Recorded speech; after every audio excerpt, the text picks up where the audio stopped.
হঠাৎ করে কিন্তু অনেক বেশি শীত পড়ে গেছে ঢাকাতে, মানে গ্রামের দিকে তো আরও বেশি পড়েছে। তো সকালে উঠে নিজের জন্য 1 কাপ চা করে নিলাম, তারপর টুকিটাকি কাজ শুরু করে দিলাম। এই যে এখানে গ্লাসটা পরিষ্কার করা লাগবে, অনেক বেশি ময়লা হয়ে গেছে, কারণ আমরা যতই পরিষ্কার করি তারপরও টুকিটাকি কিন্তু ময়লা থেকেই থাকে। তারপরে এই যে আমি একটা ডিভান অর্ডার করেছিলাম, আর আজকে একটি সোফা নিয়ে আসা হলো, এগুলো সবই ব্যালকনির জন্য।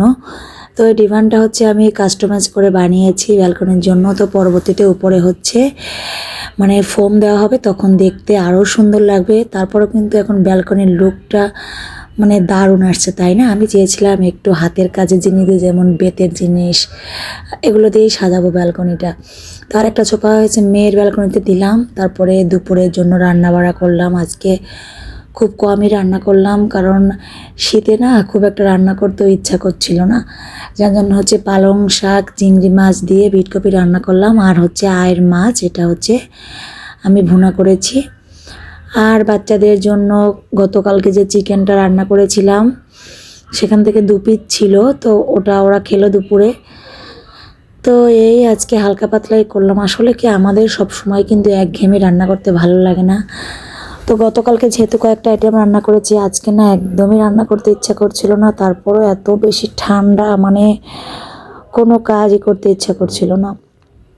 তো সেই জন্য এই 2টা আইটেমই রান্না করলাম। আসলে যত বেশি আইটেম রান্না করবেন তত বেশি ভাত খাওয়া হয়ে যায়, আর মনে হচ্ছে দিন দিন একটু মানে ওয়েট বেড়েই যাচ্ছে আমার হাজব্যান্ডের দুজনেরই।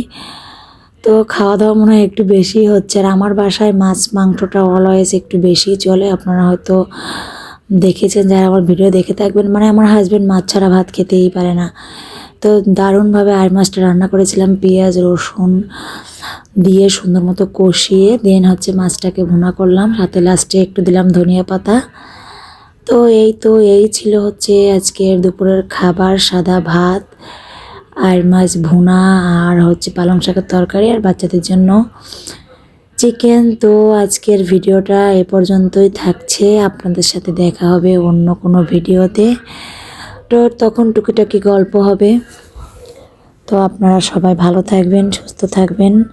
ধন্যবাদ সবাইকে।